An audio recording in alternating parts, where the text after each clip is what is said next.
नमस्कार.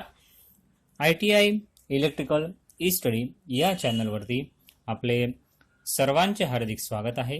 आज या ठिकाणी आपण द्वितीय वर्ष थिअरी यामधील बेसिक इलेक्ट्रॉनिक्स या प्रकरणाबद्दल माहिती घेणार आहोत. चला तर मग बघूया बेसिक इलेक्ट्रॉनिक्स.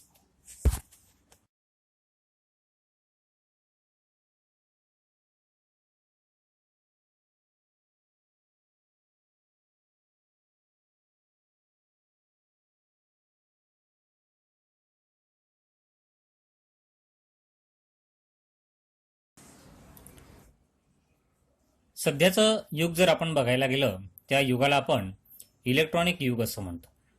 आताच्या या जगामध्ये इलेक्ट्रॉनिकचा वापर हा जास्त वाढल्यामुळे सध्याच्या युगाला आपण इलेक्ट्रॉनिकचं युग असं म्हणतो. जगांमध्ये बहुतांशी जे क्षेत्र आहेत त्या क्षेत्रांमध्ये इलेक्ट्रॉनिक्सचाच वापर हा केला जातो. विद्युत क्षेत्रामध्ये सुद्धा ज्या DC मोटर आहे त्या DC मोटरचं स्पीड कंट्रोलिंग, त्याचबरोबर वेल्डिंग ट्रान्सफॉर्मर आहे, त्याच्या कंट्रोल सर्किटमध्ये इलेक्ट्रॉनिक्सचा उपयोग हा केला जातो. त्यामुळे जे विद्युत क्षेत्र आहे त्या विद्युत क्षेत्रामध्ये काम करताना बेसिक इलेक्ट्रॉनिक्सचा अभ्यास करणे हे फार महत्त्वाचे असते. जे काही इलेक्ट्रॉनिक उपकरणं आहेत त्या इलेक्ट्रॉनिक उपकरणांचा आकार हा लहान असतो. त्याचबरोबर यामध्ये कोणताही फिरणारा भाग हा नसतो. त्यामुळे या ठिकाणी लॉसेस हे कमी होत असतात आणि त्यामुळे लॉसेस कमी झाल्यामुळे त्यांची जी कार्यक्षमता आहे, या इलेक्ट्रॉनिक्स उपकरणांची कार्यक्षमता ही अतिशय चांगली असते. त्याचबरोबर हे जे इलेक्ट्रॉनिक्स उपकरणं आहेत यांची देखभाल देखील आपल्याला कमी प्रमाणात करावी लागते. हे जे इलेक्ट्रॉनिक्स उपकरणं आहेत यांचं आयुष्यमान देखील चांगलं असतं. त्यामुळे जे काही इलेक्ट्रॉनिक क्षेत्र आहे त्या इलेक्ट्रॉनिक क्षेत्राचा जो विस्तार आहे हा विस्तार दिवसेंदिवस हा मोठा होत चालला आहे. आता हे जे इलेक्ट्रॉनिक क्षेत्र आहे या क्षेत्राचा आपण बेसिक अभ्यास या ठिकाणी करणार आहोत. चला तर मग बघूया आता बेसिक इलेक्ट्रॉनिक्स मधील रेझिस्टर या प्रकाराबद्दल माहिती.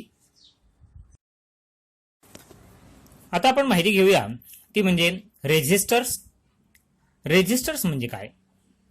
एखाद्या कंडक्टर मधून ज्यावेळेस प्रवाह वाहतो म्हणजे करंट वाहतो, तर तो करंट वाहत असताना त्या करंटला जो काही अडथळा निर्माण होतो त्याला आपण रेझिस्टन्स असं म्हणतो. कंडक्टर मधून ज्यावेळेस करंट वाहतो आणि करंट वाहताना त्या करंटला जो काही अडथळा निर्माण होतो त्याला आपण रेझिस्टन्स असं म्हणतो. हा जो आहे रेझिस्टन्स हा कॅपिटल R या अक्षराने दर्शवला जातो आणि हा रेझिस्टन्स मोजण्याचं जे एकक आहे ते एकक ओहम असं आहे. रेझिस्टन्स हा जो आहे हा कॅपिटल R या अक्षराने दर्शवला जातो आणि रेझिस्टन्स मोजण्याचं जे एकक आहे ते ओहम असं आहे. रेझिस्टर हा जो आहे हा इलेक्ट्रॉनिक सर्किटमध्ये लागणारा सर्वात जास्त उपयुक्त असा घटक आहे.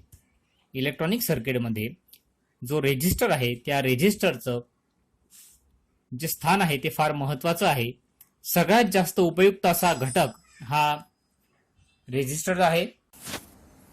हा जो रेझिस्टर आहे हा रेझिस्टर इलेक्ट्रॉनिक सर्किटमध्ये उपयोगात येणारा सगळ्यात महत्वाचा घटक आहे. हे जे रेझिस्टर आहेत हे ठराविक असे नेमक्या किमतीने उत्पादित केले जातात. सर्किटमध्ये हा जो रेझिस्टर आहे त्या रेझिस्टर वापरण्याचा जो उद्देश आहे तो म्हणजे त्या ठिकाणी वाहणारा जो करंट आहे त्या करंटवरती नियंत्रण ठेवण्याचं मेन काम या रेझिस्टर मार्फत केलं जातो. दुसरा उद्देश म्हणजे त्या ठिकाणी आवश्यक असा व्होल्टेज ड्रॉप निर्माण करण्याचं काम देखील या रेझिस्टरकडून केलं जातं. इलेक्ट्रॉनिक सर्किटमध्ये रेझिस्टरचं कार्य म्हणजे करंटवरती नियंत्रण ठेवणं आणि दुसरा उद्देश म्हणजे व्होल्टेज ड्रॉप निर्माण करणं असं होतं.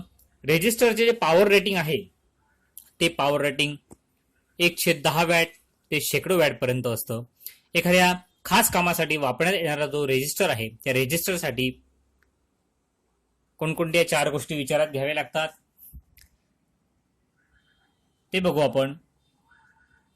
रेझिस्टरचे जे 4 प्रकार आहेत या ठिकाणी रेझिस्टरचे आपल्याला 4 प्रकार बघायचे आहेत. पहिला आहे वायर वाउंड रेझिस्टर, दुसरा कार्बन कंपोजिशन रेझिस्टर, तिसरा मेटल फिल्म रेझिस्टर आणि चौथा आहे कार्बन फिल्म रेझिस्टर. असे 4 प्रकारांची माहिती आज आपण या ठिकाणी घेणार आहोत.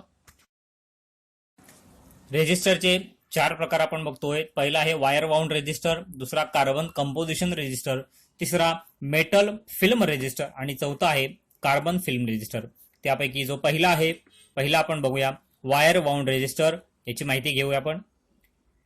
इन्सुलेटिंग कोअर जे आहेत, जसे काही सिरॅमिक आहे, बॅकेलाइट आहे, प्रेस पेपर आहे इत्यादी वरती रेजिस्टर वायर जे आहेत, निकेल, क्रोम, अलॉय म्हणजेच नायक्रोम, ही जी वायर आहे ती त्या इन्सुलेटिंग कोअरवरती गुंडाळलेली असते आणि ठराविक किमतीचे रेजिस्टर वायरचे 2 टर्मिनल दोन्ही बाजूला बाहेर काढून जे रेजिस्टर तयार केले जातात त्या रेजिस्टरला आपण फिक्स रेजिस्टर असं म्हणतो. एखाद्या इन्सुलेटिंग कोअरवरती रेजिस्टर वायर गुंडाळून त्याचे 2 टोकं बाहेर काढून जे रेजिस्टर तयार केले जातात त्याला आपण फिक्स रेजिस्टर असं म्हणतो. ठराविक किमतीचे ठिकठिकाणी टॅपिंग काढलेले रेजिस्टर जे आहेत त्याला आपण टॅप रेजिस्टर म्हणतो. ठराविक किमतीचे आहेत त्याला ठिकठिकाणी जर आपण मध्ये टॅपिंग काढल्या तर असे जे रेजिस्टर आहेत त्या रेजिस्टरला आपण टॅप रेजिस्टर असं म्हणतो. जे वायर बाउंड रेजिस्टर आहेत हे वायर बाउंड रेजिस्टर हाय करंटच्या कामासाठी वापरले जातात. जे वायर बाउंड रेजिस्टर आहेत ते वायर बाउंड रेजिस्टर हाय करंटच्या कामासाठी वापरले जातात. ते जवळपास 1 वॅट ते 100 वॅट किंवा त्यापेक्षाही अधिक वॅटच्या रेटिंगमध्ये हे उपलब्ध असतात. हे जे वायर बाउंड रेजिस्टर आहे ते 1 वॅट ते 100 वॅट किंवा त्यापेक्षा अधिक वॅटच्या रेटिंगमध्ये हे उपलब्ध असतात. आपण बघितलं, या ठिकाणी आकृती बघू शकतो आपण. फिक्स रेजिस्टर आहे आणि या ठिकाणी त्या फिक्स रेजिस्टरला वेगवेगळे टॅप काढले त्याला आपण टॅप रेजिस्टर म्हणतो.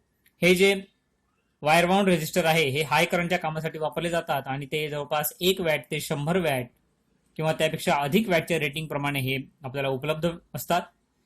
रेजिस्टन्स जो आहे हा 1 ओहमपेक्षा कमी व जास्तीत जास्त कितीतरी 1000 ओहम पर्यंत असू शकतो. याचा जो रेजिस्टन्स आहे वायर बाउंड रेजिस्टरचा हा 1 ओहमपेक्षा कमी देखील असू शकतो आणि जास्तीत जास्त मध्ये कितीतरी 1000 ओहम पर्यंत देखील असू शकतो. ज्या ठिकाणी अतिशय अचूक रेजिस्टन्सच्या किमतीची आवश्यकता आहे तेथे अशा प्रकारच्या रेजिस्टरचा हा वापर केला जातो. ज्या ठिकाणी आपल्याला अचूक रेजिस्टन्सची किंमत पाहिजे आहे, अचूक रेजिस्टन्स या ठिकाणी हवा आहे अशा ठिकाणी हे जे वायर बाउंड रेजिस्टर आहे या वायर बाउंड रेजिस्टरचा उपयोग हा केला जात असतो. पुढचा प्रकार बघू आपण carbon composition resistor. Carbon composition resistor हे जे रेजिस्टर आहेत हे फाईन कार्बन आणि ग्राफाइट पावडर यापासून तयार केलेले जे इन्सुलेटिंग मटेरियल आहे म्हणजे बाइंडर म्हणून जे मटेरियल आहे त्या मटेरियलसह एकत्र केलेल्या व आवश्यक त्या प्रमाणात रेजिस्टन्सच्या किमतीस अनुसरून हे बनवलेले असतात. हे जे कार्बन कंपोजिशन रेजिस्टर आहे हे कार्बन आणि ग्रॅफाइट पावडर यापासून तयार केलेले जे इन्सुलेटिंग मटेरियल आहे त्यापासून आपल्याला त्या आवश्यक त्या प्रमाणामध्ये रेजिस्टन्सची किंमत जी आहे त्या किमतीनुसार हे कार्बन कंपोजिशन रेजिस्टर हे बनवले जातात. कार्बन रेजिस्टन्स जे एलिमेंट आहे हे धातूच्या आवरणाबरोबर टीन कॉपर वायरने सर्किटमध्ये कनेक्शनसाठी सोल्डरिंग केलेले असतात. याचे जे आजूबाजूला आहे ती टीन केलेली कॉपर वायर कनेक्शनसाठी सोडलेली असते आणि त्याला सोल्डरिंग केलेलं असतं. हे जे कार्बन रेजिस्टर आहेत हे रेजिस्टर 1 ते 22 मेगा ओहम या किमतीपर्यंत मिळतात. कार्बन रेजिस्टर आहे हे 1 ओहम ते 22 मेगा ओहम किमतीपर्यंत मिळतात. साधारणतः 1/10, 1/8, 1/4, 1/2, 1 आणि 2 वॅट या पॉवर रेटिंगमध्ये हे कार्बन कंपोजिशन रेजिस्टर हे बाजारामध्ये उपलब्ध असतात. Carbon composition resistor. आता बघू आपण मेटल फिल्म रेजिस्टर. हे जे मेटल फिल्म रेजिस्टर आहे हे मेटल फिल्म रेजिस्टर 2 प्रक्रियेने तयार केले जातात. घट्ट फिल्म रेजिस्टर हे मेटल कंपाऊंड बरोबर एकत्र केले जातात आणि यावरती काचेची बारीक पूड ही पसरवली जाते. मेटल फिल्म रेजिस्टर हे 2 प्रक्रियेने तयार केले जातात. घट्ट फिल्म रेजिस्टर हे मेटल कंपाऊंड बरोबर एकत्र करून तयार केले जातात आणि त्यावरती काचेची बारीक पूड ही पसरवली जाते आणि त्यानंतर हे रेजिस्टर सुकवले जातात. नंतर पातळ फिल्म रेजिस्टर मध्ये सिरॅमिक बेसवरती धातूची वाफ पसरवली जाते. मेटल फिल्म रेजिस्टर हे 2 प्रकारे तयार केले जातात. एक घट्ट फिल्म रेजिस्टर आणि पातळ फिल्म रेजिस्टर. घट्ट फिल्म रेजिस्टर हे मेटल कंपाऊंड बरोबर एकत्र करून त्यावरती काचेची बारीक पूड पसरवतात आणि त्यानंतर रेजिस्टर हा सुकवला जातो. तर पातळ फिल्म रेजिस्टरमध्ये सिरॅमिकच्या बेसवरती धातूची वाफ पसरवली जाते आणि मेटल फिल्म रेजिस्टर हे तयार केले जातात. हे जे मेटल फिल्म रेजिस्टर आहेत हे 1 ओहम ते 10 मेगा ओहम पर्यंत, त्याचबरोबर 1 वॅट रेटिंग मध्ये हे उपलब्ध असतात. मेटल फिल्म रेजिस्टर हे 120 अंश डिग्री सेल्सिअस ते 1750 अंश डिग्री सेल्सिअस या तापमानावर देखील कार्य करू शकतात. आता आपण माहिती घेऊया ती म्हणजे रेजिस्टर्स. रेजिस्टर्स म्हणजे काय? एखाद्या कंडक्टर मधून ज्यावेळेस प्रवाह वाहतो म्हणजे करंट वाहतो, तर तो करंट वाहत असताना त्या करंटला जो काही अडथळा निर्माण होतो त्याला आपण रेजिस्टन्स असं म्हणतो. कंडक्टर मधून ज्यावेळेस करंट वाहतो आणि करंट वाहताना त्या करंटला जो काही अडथळा निर्माण होतो त्याला आपण रेजिस्टन्स असं म्हणतो. हा जो आहे रेजिस्टन्स हा कॅपिटल आर या अक्षराने दर्शवला जातो आणि हा रेजिस्टन्स मोजण्याचं जे एकक आहे ते एकक ओहम असं आहे. रेजिस्टन्स हा जो आहे हा कॅपिटल आर या अक्षराने दर्शवला जातो आणि रेजिस्टन्स मोजण्याचं जे एकक आहे ते ओहम असं आहे. रेजिस्टर हा जो आहे हा इलेक्ट्रॉनिक सर्किटमध्ये लागणारा सर्वात जास्त उपयुक्त असा घटक आहे. इलेक्ट्रॉनिक सर्किटमध्ये जो रेजिस्टर आहे त्या रेजिस्टरचं जे स्थान आहे ते फार महत्वाचं आहे. सगळ्यात जास्त उपयुक्त असा घटक हा रेजिस्टर आहे. हा जो रेजिस्टर आहे हा रेजिस्टर इलेक्ट्रॉनिक सर्किटमध्ये उपयोगात येणारा सगळ्यात महत्वाचा घटक आहे. हे जे रेजिस्टर आहेत हे ठराविक असे नेमक्या किमतीने उत्पादित केले जातात. सर्किटमध्ये हा जो रेजिस्टर आहे त्या रेजिस्टर वापरण्याचा जो उद्देश आहे तो म्हणजे त्या ठिकाणी वाहणारा जो करंट आहे त्या करंटवरती नियंत्रण ठेवण्याचं. आता या रेजिस्टरचं जे कार्य आहे त्या कार्यावरून याचे 2 प्रकार पडतात, फिक्स रेजिस्टर आणि व्हेरिएबल रेजिस्टर. पहिला आहे फिक्स रेजिस्टर. जे फिक्स रेजिस्टर आहे, फिक्स रेजिस्टर म्हणजे ज्याची सर्वसाधारणपणे किंमत ही स्थिर असते. फिक्स रेजिस्टरची किंमत ही स्थिर असते. या रेजिस्टरच्या दोन्ही बाजूला कनेक्टिंग लीड जोडलेले असतात. फिक्स रेजिस्टरची किंमत ही स्थिर असते आणि या रेजिस्टरच्या दोन्ही बाजूला कनेक्टिंग लीड या जोडलेल्या असतात. दुसरा जो प्रकार आहे तो म्हणजे व्हेरिएबल रेजिस्टर. जे व्हेरिएबल रेजिस्टर आहे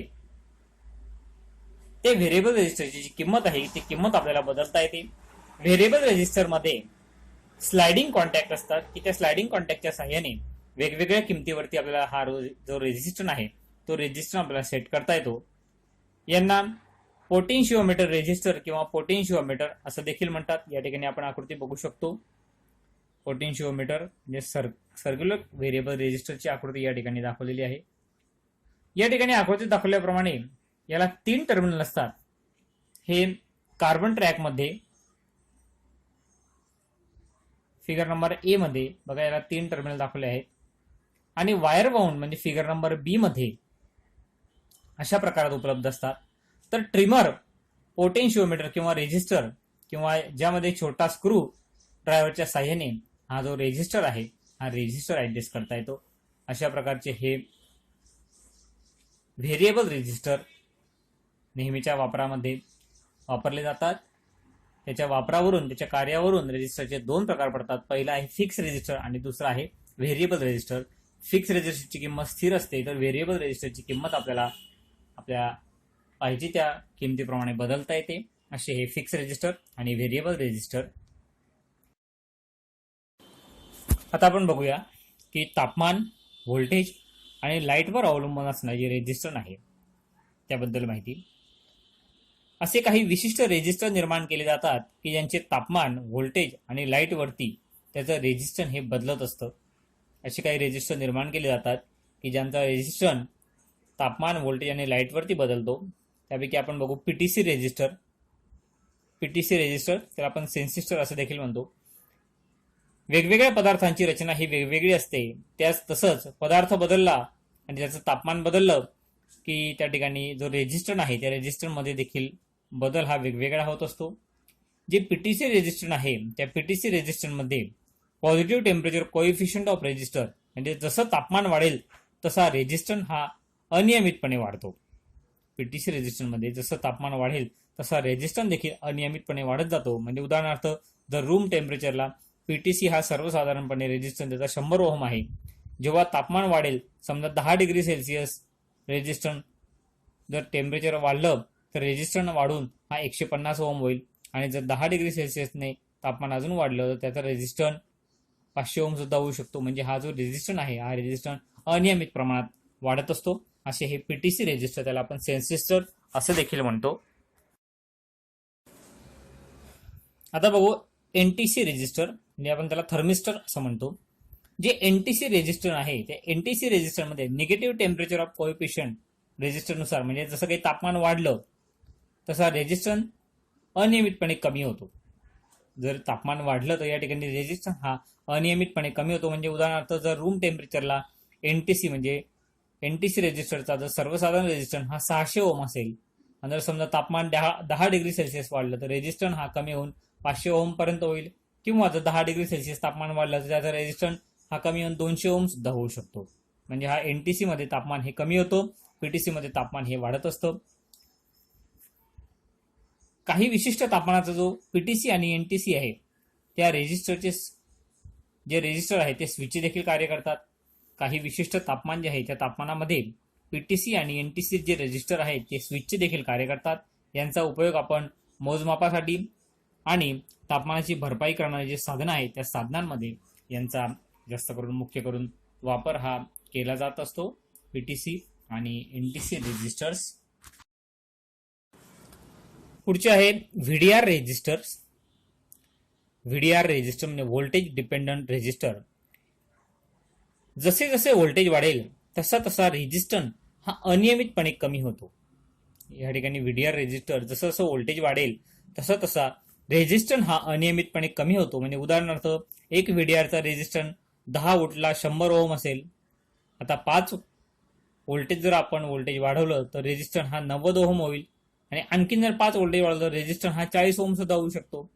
हा जो व्हीडीआर आहे या व्हीडीआरचा व्होल्टेज वाढल्यानंतर त्याचा जो रेजिस्टन्स आहे हा अनियमितपणे हा कमी होत असतो. व्हीडीआरचा उपयोग हा व्होल्टेज जे स्टॅबिलायझर आहे त्या व्होल्टेज स्टॅबिलायझरमध्ये आर्क विझवण्यासाठी आणि ओव्हर व्होल्टेज प्रोटेक्शनमध्ये केला जातो. नंतर आहे एलडीआर, लाईट डिपेंडंट रेजिस्टर. हे जे एलडीआर आहेत या एलडीआरला आपण फोटो कंडक्टर्स असं देखील म्हणतो. एलडीआर मध्ये त्याच्यावरती पडणारा जो लाईट आहे त्या लाईटची तीव्रता जशी वाढेल तसा हा रेजिस्टन्स कमी होतो. एलडीआरचा उपयोग रिलेमध्ये लाईटची तीव्रता मोजण्यासाठी देखील केला जातो. असे हे एलडीआर आहेत. स्पेसिफिकेशन ऑफ रेजिस्टर्स म्हणजे रेजिस्टरचं वर्णन, रेजिस्टरचे वर्णन. रेजिस्टरचे जे वर्णन आहे ते सर्वसाधारण 4 महत्वाच्या घटकांवरून केले जातं. रेजिस्टरचं जे वर्णन आहे ते प्रामुख्याने 4 घटकांवरून केलं जातं. पहिला आहे रेजिस्टरचा प्रकार.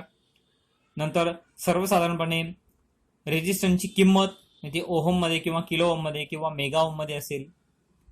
नंतर रेजिस्टरची जी किंमत आहे त्या किमतीमध्ये शेकडा जी तफावत आहे ती तफावत, आणि जो घटक आहे त्या घटकाची वॅट मध्ये लोडिंग कॅपॅसिटी जी आहे, असे 4 महत्वाचे घटक आहे. त्या घटकांवरून रेजिस्टरचं स्पेसिफिकेशन केलं जातं. पहिला आहे रेजिस्टरचा प्रकार, नंतर रेजिस्टरची किंमत, त्या रेजिस्टरच्या किमतीमध्ये जी होणारी तफावत, त्याचबरोबर जो घटक आहे त्या घटकाची वॅट मध्ये लोडिंग कॅपॅसिटी. उदाहरणार्थ 100 ± 10% 1 वॅट, जेथे रेजिस्टरची सर्वसाधारण किंमत 100 ओहम असेल. रेजिस्टरची प्रत्यक्ष किंमत ही 90 ओहम ते 110 ओहम असेल आणि जास्तीत जास्त लोडिंग कॅपॅसिटी ही 1 वॅट असेल. अशा पद्धतीने याचं रेजिस्टरचं हे वर्णन केलं जात असतं. जे कार्बन रेजिस्टर आहे त्या कार्बन रेजिस्टरचा आकार हा लहान असल्यामुळे त्याची जी किंमत आहे ती किंमत त्या रेजिस्टरवर आपल्याला दाखवता येत नाही, देता येत नाही. म्हणून त्याची जी किंमत आहे ती किंमत त्यावरती विविध रंगाचे पट्टे म्हणजे कलर बँड देऊन ही दर्शवली जाते. आणि हे जे रंग आहेत या रंगांच्या क्रमावरून त्याची जी किंमत आहे ती किंमत ठरवली जाते. ही जी पद्धत आहे या पद्धतीला आपण कलर कोड पद्धत असं म्हणतो. कलर कोड पद्धतीच्या साहाय्याने रेजिस्टरची किंमत ठरवण्यासाठी प्रत्येक रंगाला एक किंमत असते. रेजिस्टरवरती रंगाचे पट्टे देताना एका बाजूला जवळजवळ 3 पट्टे दिले जातात आणि चौथा जो पट्टा आहे तो थोडा जास्त अंतरावर दिला जातो. लांब अंतरावर असणारा जो बँड आहे त्या बँडच्या विरुद्ध बाजूला बँड पहिला मानला जातो. किंमत शोधताना कशी शोधायची ते आपण बघणार आहोत. पहिल्या रंगाचा जो पट्टा आहे बँड आहे त्याची किंमत नुसती मांडून घ्यायची. दुसऱ्या रंगाचा पट्टा आहे त्याची किंमत देखील नुसती मांडून घ्यायची. तिसऱ्या रंगाचा जो बँड आहे त्याचा जो गुणक आहे त्या गुणक किमतीने त्याला गुणावं लागतं. आणि चौथ्या रंगाचा जो पट्टा आहे त्याचा जो टॉलरन्स आहे तो टॉलरन्स आपण शेकड्यामध्ये दाखवतो. अशी ही रेजिस्टन्सची किंमत आणि तफावत दर्शवण्यासाठी कलर कोड IS 8186 नुसार जो तक्ता आहे तो तक्ता आपण या ठिकाणी बघणार आहोत. या ठिकाणी आपण बघू शकतो हा चार्ट आहे. एका बाजूला कलरचे नाव दिले आहेत. पहिला रंग जर असेल पहिल्या रंगाचा पट्टा त्या ठिकाणी कुठला अंक घ्यायचा, दुसऱ्या रंगाचा पट्टा असेल त्या ठिकाणी कुठला रंग घ्यायचा, तिसऱ्या रंगाचा पट्टा असेल त्या ठिकाणी गुणक कुठला घ्यायचा आणि चौथ्या रंगाचा जो पट्टा आहे त्या ठिकाणी गुणक कुठला घ्यायचा या ठिकाणी आपण दाखवलंय. त्या ठिकाणी बघू शकतो आपण रुपेरी, सोनेरी, या ठिकाणी आपण बघू शकतो सिल्वर, गोल्डन, त्यानंतर black, brown, red, orange, yellow, green, blue, violet, grey, white असे हे रंग आहेत. आणि त्या ठिकाणी त्यांच्यासमोर जर पहिला पट्टा असेल तर कुठला अंक घ्यायचा, दुसरा पट्टा असेल तर कुठला अंक घ्यायचा, तिसरा पट्टा असेल तर त्याचा गुणक कुठला घ्यायचा आणि टॉलरन्स कसा घ्यायचा हे या ठिकाणी दाखवलं आहे. आपण त्याबरोबर त्याबद्दलचं एक उदाहरण बघणार आहोत. समजा आपण एक रेजिस्टर घेतला आहे आणि त्या रेजिस्टरवरती अनुक्रमाने तपकिरी, लाल, नारिंगी आणि सोनेरी असे जर कलर असतील तर चार्टमध्ये आपण बघू शकतो पहिला रंग जो आहे तपकिरी, त्या तपकिरीच्या पहिला रंग तपकिरी असल्यामुळे त्या चार्टमध्ये क्रमांक 1 आहे म्हणून आपण 1 लिहिला. दुसरा जो रंग आहे लाल, लाल दुसरा आहे म्हणून दुसऱ्या चार्टमध्ये 2 नंबरच्या चार्टमध्ये लाल समोर 2चा आकडा आहे म्हणून आपण 2 लिहिला आहे. त्याबरोबर तिसरा जो कलर आहे तो आहे नारिंगी, नारिंगी असल्यामुळे त्या ठिकाणी 10चा 3रा घात हा गुणक आहे. आणि चौथा जो पट्टा आहे तो सोनेरी, सोनेरी म्हणजे गोल्डन म्हणून त्या ठिकाणी ±5% असा या ठिकाणी त्याचा टॉलरन्स येईल.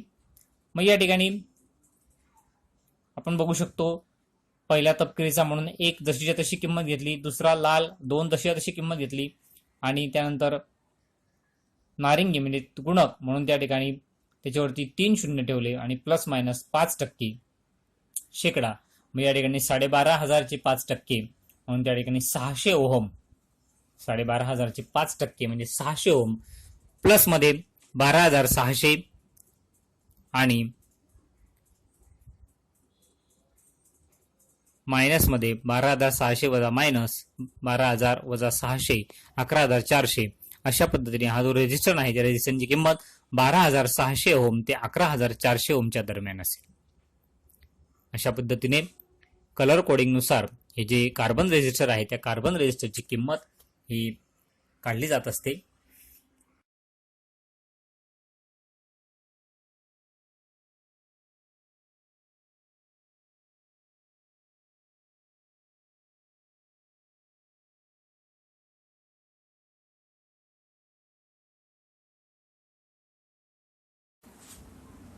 आज या ठिकाणी आपण बेसिक इलेक्ट्रॉनिक्स यामध्ये जे रेजिस्टर आहे त्या रेजिस्टर बद्दल थोडक्यात माहिती घेतली. धन्यवाद.